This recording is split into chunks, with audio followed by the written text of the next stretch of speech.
Mexico City is home to 22 million residents, one of the largest metropolitan areas in the world with a mix of modern urban life and ancient history. It was built on a large lake system evident in the district of Xochimilco, a network of canals dating back to the Aztecs. Today, the UNESCO World Heritage site is a tourist attraction that brings the past to life. In one of the oldest capitals in the Americas, a city built atop ancient ruins, food, art, and culture reign supreme, drawing 45 million tourists each year.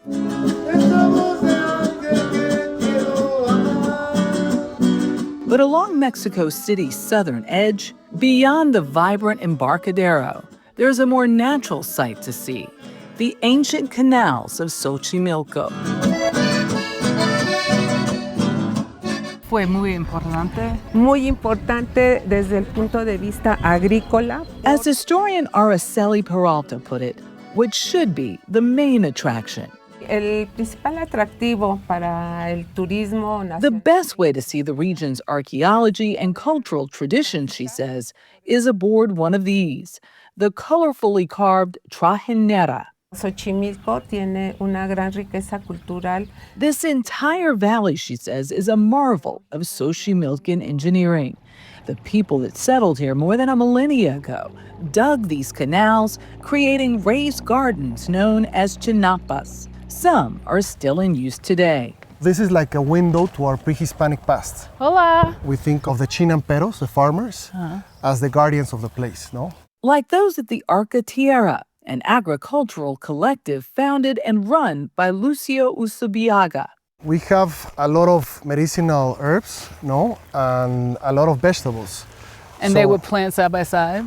Yes, it's the contrary to industrial agriculture, no, the monocultures. Our main goal is to highlight peasant agriculture in terms of the cultural heritage they have here in Xochimilco. So I'm a little lost in translation. So peasant in American English has a very negative connotation. It must not have the same connotation here. I say it on purpose because peasant, in our opinion, in Arca, is the most valuable profession right now because they take care of our environment and they produce good food. What were you doing before? I was studying philosophy. Yeah. During the time of the Aztecs, these farms fed tens of thousands. But within the last century, the system fell victim to urban sprawl.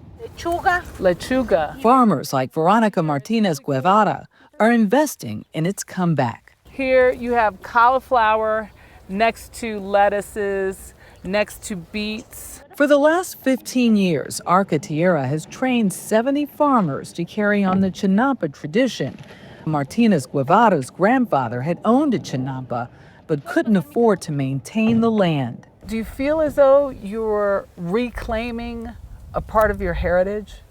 Me siento contenta porque es lo I feel very joyful that I get to do what my ancestors, my grandparents did, she says, and I'm happy to be back. volverlo a retomar.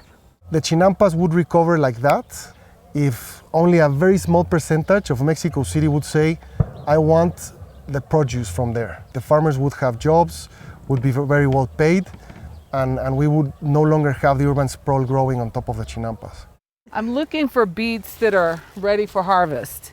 You have to have the perfect eye. Clearly, Lena knows how to pick a beet. Already, 40 restaurants in Mexico City source produce from here. Oh, that's beautiful. Look at that. So I dig this. Critical demand to feed a wider farm-to-table movement. She uses her fingers. I need this. 17,000 plants you plant every month. Sister girl, gotta give it to you guys. I'm serious. Beyond the chinampas and further downstream. Hola, bienvenidos al ajolotario. Locals like Victor de Valle, a sixth-generation fisherman here, hope to save something even more ancient, the ajolote, named for the Aztec god of fire and lightning. Oh, wow, look at him. Oh. His refuge houses 50 of the critically endangered species. Toys made in their likeness are currently the object of desire for both kids and adults alike. Do you know how popular the ajolote are in the United States? Native solely to this area, it's estimated that only a few hundred remain in the wild, prey to pollution and invasive species. What does it mean to you to be able to preserve something that's so unique to this area, the area of your ancestors? Bueno, pues yo en especial, precisamente por eso fue Keeping the alien-like amphibian alive, he says, is a responsibility to generations coming behind him.